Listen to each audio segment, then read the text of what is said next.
Hey, what's up, guys? How's it going? So, like the title says, in my opinion, the sixth generation is the best generation. And why do I say that? Well, partially because that's the generation I grew up with, and I'm, again, partially biased. I'm just going to be honest.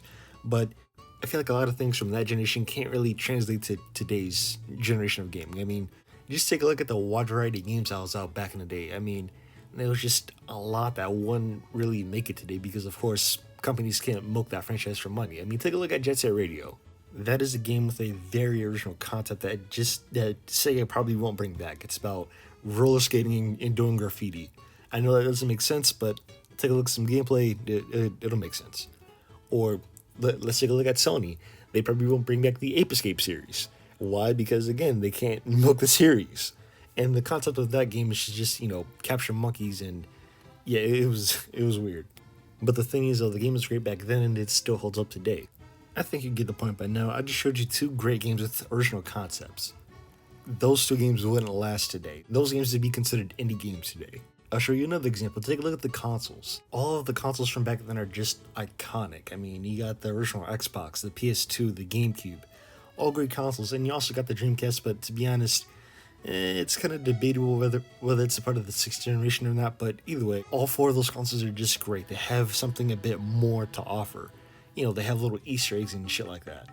Here's a few examples. The GameCube menu music is just a slowed down version of the Famicom startup.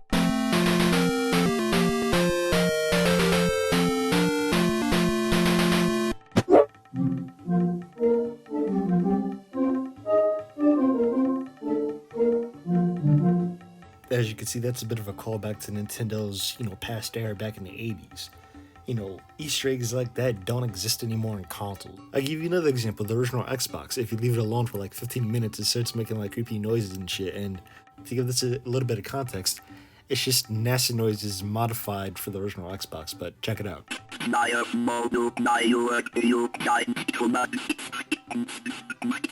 Now, I know to some people it just sounds creepy, but I just find it cool. Like for example, if I leave my Xbox Series S on for an hour, it's not gonna do anything. It's not gonna make any noises.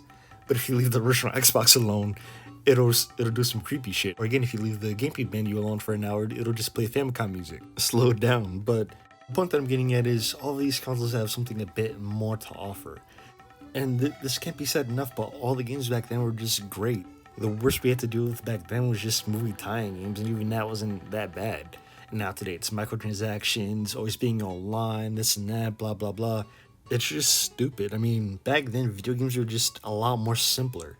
If somebody wants to make a game, they could just put hours and hours and hours and work into it, and it could turn out great. Now you got to go to a publisher. Now your game has to have an online aspect. Now it has to have a social media presence and all this other bullshit.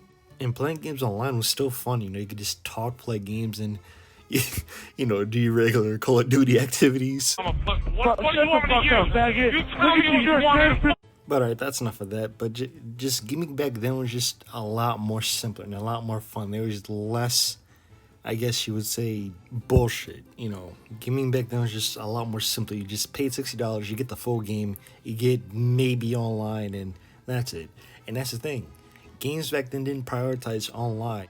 The main focus on the games back then weren't online. It was just good story, good gameplay, then online came. Now today, it's just, okay, as long as the game's online and it's Battle Royale and it's this and that, it's good to go. But back then, everything had to be done before the online aspect came. And again, take into consideration, this is the early 2000s. Not everybody really had the ability to play online, which is why all four of the consoles in this generation have 4 controller ports, which encourages local multiplayer. And to be honest, I'm honestly kind of thinking local multiplayer is better than online multiplayer, because to be honest, you're playing with real people. You're playing with people, in real life instead of online.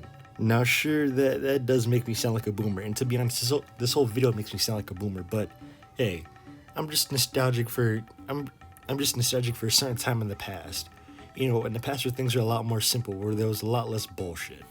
When there was no microtransactions, no always being online, no paying for DLCs and shit like that, where you could pay $60, get the full game, and that's it. And Dave, my apologies if this video makes me feel like an old man, but this is just kind of the way I feel. But anyway, ladies and gentlemen, if you want to, like, subscribe, do whatever you want to do, Nourish, and tell me down below what's your favorite 6th-gen console. OG, Xbox, PS2, GameCube, Dreamcast. Tell me down in the comments, and I'll see you guys later. Peace.